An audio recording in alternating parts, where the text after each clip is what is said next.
Alright. Hi guys, so today is a little bit different of a video for us. As you guys can tell, we don't really have anything set up. We're not really dressed. We just got home. It's like, what time is it right now? Like 9:53. It's 9:53 and we just got home from Starbucks and something really crazy happened to us, and it kind of solved it's I guess an ongoing issue, but it wasn't like that dramatic until like tonight. I think it was until tonight that we like finally put all the puzzle pieces together, and I don't know, we kind of have to explain the whole thing. But we like share everything with you guys, so like if something's happening to us, we're obviously going to tell you, because I mean it wasn't that bad until what happened tonight. That's why we didn't want to like sound dramatic, like making like random videos. Alright, so I don't know how to get into this story, but basically we have a stalker and we're just like scared where it's going to go from now because it's been escalating. We don't know who it is and it's been escalating, but we have to start at the beginning for them to understand kind of everything that's been going on. I feel like we didn't really like think anything of it until like stuff that's been happening like this past week. And honestly, we never thought anything about this only because we deal with like so many fans every single day. Right. Like we were at Cheesecake Factory tonight, we took some pictures with fans, you know, people take pictures of us, we see people in bathrooms. But it's to a certain extent where it gets a little weird by this one person that's been doing it to us for a little bit. Yes. So we started it out, we did a meet and greet at an ice cream truck a few months ago. If you guys have been like watching us, you will know that. We were meeting fans, we never thought anything of it if we received pictures, but we get this DM and this is where it starts, and we don't know the account, we looked past it, but it was a picture of us from far away in the ice cream truck, and it had like a creepy message attached to it. They're like, I see you, or something along the lines where like, I spotted you here. We were like, oh. We didn't think anything of it just because, I mean, some people are shy, some people, you know, might not want to come up to the ice cream truck to meet us or whatever, so we look past that. But looking back, we definitely know that was him. So something else that's been really weird, you guys know that we obviously don't share our phone number. We got like a bunch of no caller IDs in like one day, but like we've gotten them like sporadically, which is like fine. I just feel like everyone gets no caller IDs. Yeah. But I think there's about 15, but like nonstop, like back to back. And another thing is that he always like calls us at the certain times during the day. Like we always know that it's that time that he's gonna call. Like we kind of, I don't know. He's like on a schedule. One time we answered the phone because we were like, well, what if it's just a solicitor or someone like that? And it was just like heavy breathing. Like if you were like just got done running a marathon, you're like. I think in a horror movie when someone's like, I don't even know how to explain it, and there's breathing into the phone. I don't even know when this was. This was probably a few weeks ago to a month ago, but I was at a restaurant just in LA, and I did post about it. I post where I was because, you know, sometimes we do that just not realizing. I went to the bathroom and there was no one in this bathroom, and I was in the stall and I hear the door open, and it's always a little bit scary when someone opens the door when you're like alone in a bathroom. But all the stalls are open. There's like 5 stalls open. The whole bathroom is open, and this guy is walking right in front of my stall, back and forth, and panting just the exact same way that he was on the phone. So I didn't know what to do. I was like texting Simone because she was there too, and I was like, I think that like he found us. That was kind of, because no one, if the bathroom's open, they're gonna go use the stall. Why would they be pacing right in front of my stall, making sure I see their footsteps? And like you could just tell like they're obviously like waiting. Alright, so Simone was also at the restaurant, and I was texting her, but she wasn't answering, and I was like, this is an emergency. Like I have to do anything to help me get out of this bathroom alive, because I didn't know if he wanted to kidnap me.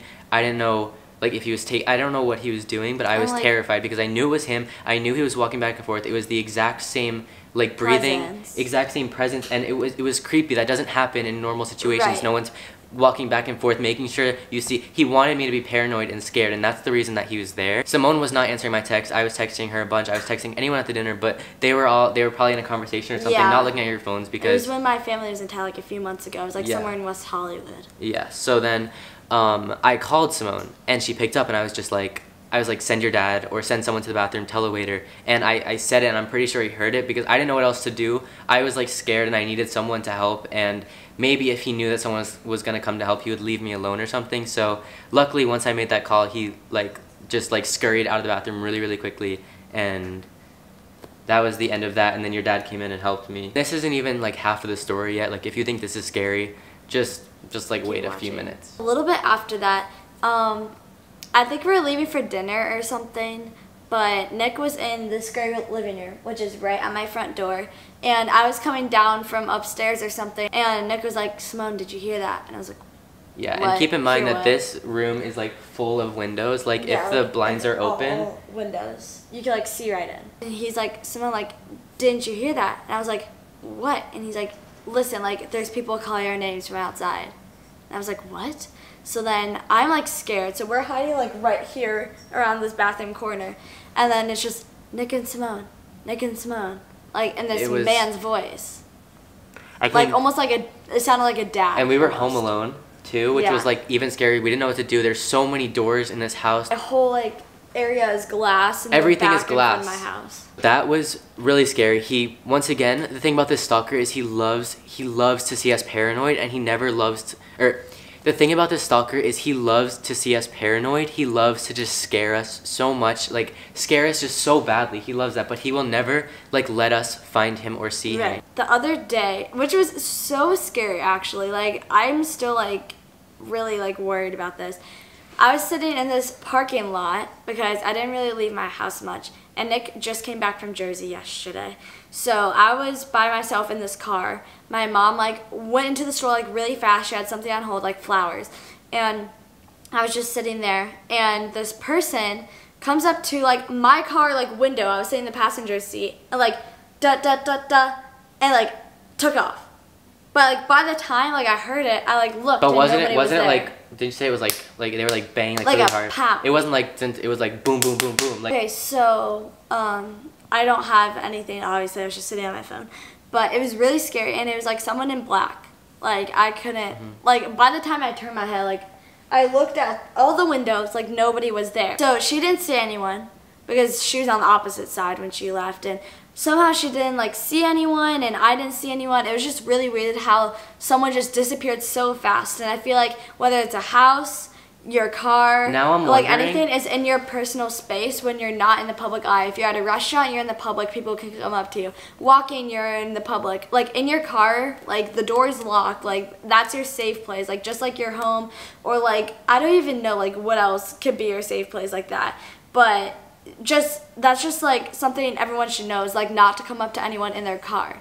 So then there's just been a bunch of things that have been happening since then, and we just want to explain it to you guys so you guys can like fully understand what we've been going through. It's been like so crazy. Just like the thing about him is that he just wants to see us paranoid and scared, and like imagine just having someone constantly like somewhere around you just wanting you to be paranoid and scared. It's just, we've been so scared these past few months because of him. And it's like weird because like some of the stuff that we're going to tell you later on is right by my house.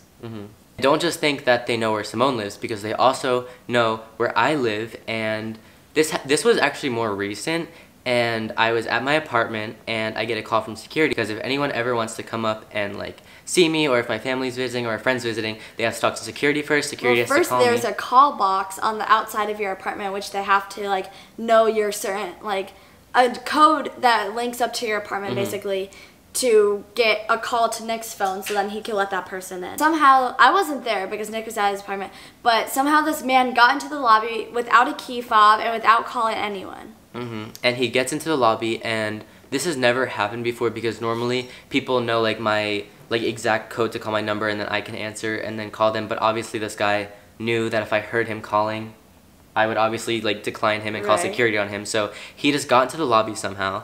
And there's really, like, there's high security in my apartment complex. It's not like, I don't know, there's no way you can just get in. So you have to know your way around, and you know how to have to, like, I don't know how he got in, but he got to security, and he was like, I don't know what he said, but I think he said that he was like one of my friends or family, and for security to call me because he couldn't remember my code or something. So then I get a call from my security guard, and the security at the my apartment complex, they know, like, we're friends, they know me, so like, they're not calling me as security, they're kind of calling me as like a friend, like, yo Nick, like there's someone here for you, this is like weird, this never happened. So they were like, there's this man here, and I wasn't expecting any company, I wasn't expecting Postmates, I wasn't expecting anything, I was having a chill night, and I was like getting ready for bed or something. So they were like, there's a man here, and they say they wanted to come up to your apartment, they were invited over.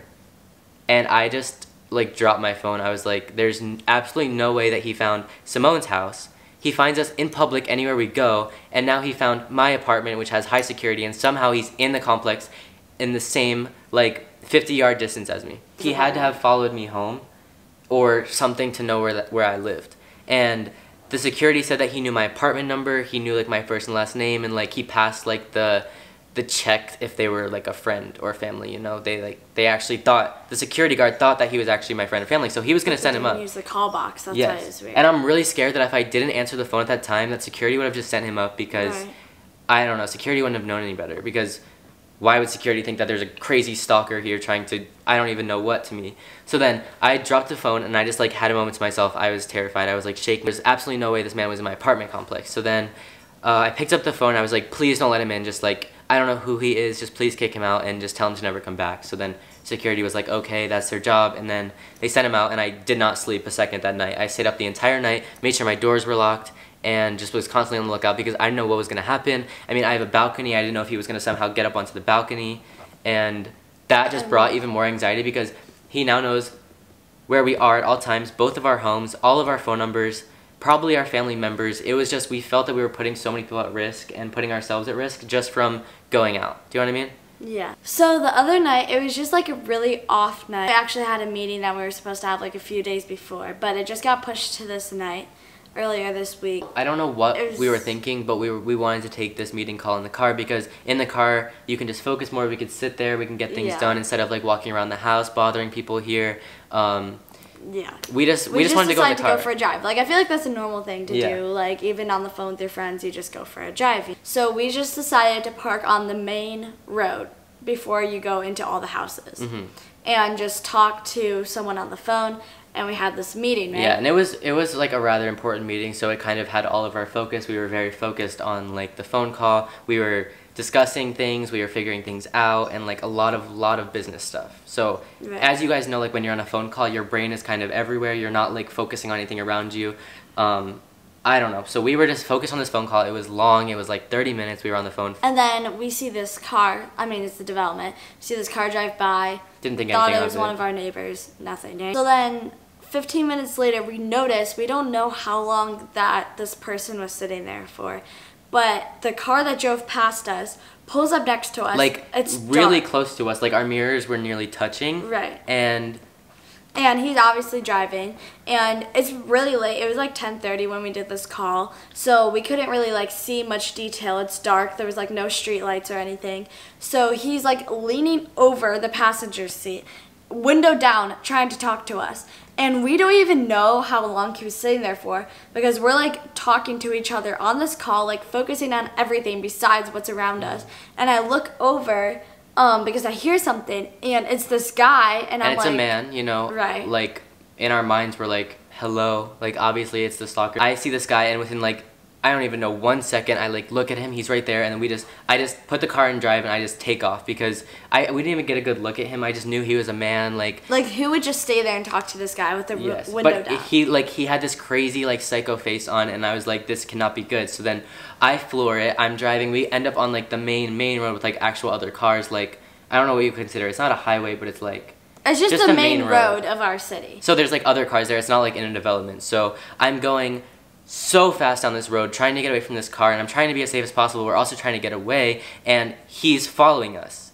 As fast as we are going, he is following us right behind us. But he was going the same speed, which is over the speed limit for no reason. And making sure he followed every move. I would make a right, I would make a left, and I never wanted to drive back to the house, because even though he probably knew where our house was, I just didn't want to make sure. So I'm driving all around, and one thing that we know is if you're in a car chase, always go to the nearest police station. But like, if my mom always says, if you ever feel like you're being followed, especially us two, always drive to a police station, because then they're caught, right? And that's also for all of you guys. If you're ever in any bad situation, the police station is always a safe spot for you. Yeah, always they would always take care of you, and any person would be scared of being near a police station, obviously, because they would get arrested. Especially if they do something bad. So I put in the police station in the GPS very fast. I think you actually put it in or something. Yeah, right but on we the thing. looked, and it was like 15 minutes away, and like 5 miles-ish, and we're like, we are not driving like 5 miles with this person. Like, they could ram us. And at this point, we're literally going like over 100 miles an hour as fast as we can. It's 11 o'clock, barely anyone's on the street, but then I make a right, left, I'm going through everywhere, and he's following us through every single thing. Hang up and dial 911 because the police station's too far for us. Yeah. And We're on the phone with and them. we're still driving. We're still getting followed. Right. I'm still driving like 110 miles an hour as fast as I possibly can to get away from this guy. He's following us. We're like blowing through stop signs. And it was so bad, but... So we're just on the phone with the police, and they're like, okay, just pull into this, I think there's like a Jack in the Box or something like that. It was a Jack in the Box. We pull into this parking lot, and it's just a dead parking lot. It's like a ghost town, and no one's there. There's no police officer, and this guy is like, he's trailing behind. There's like maybe one car in between us, but he still managed to get around. And I'm not just gonna sit in here. I feel like, why would I just sit in this parking lot as this car is like following us, basically like giving up, you know, like whatever he wants to do to us. I don't know if he has a gun. I don't know if he has a knife. I don't know what he has, but he wants to. You don't know his intentions, but it's obviously bad. It's obviously bad. He just followed us, and we like. And it was for so long. We blew through so many stop signs, so many stoplights, and he was still following us. Like, so we were literally shaking. We were still on the phone with police. I'm like, I'm not waiting here. I have to go somewhere else. So I pull out of the parking lot as fast as I can. I'm like going through all these cars trying to get away from him. Of course, the camera had to die right in the middle of the best time of the story. But basically that ended. The police found us. We ended up meeting up with the police officer. They escorted us home.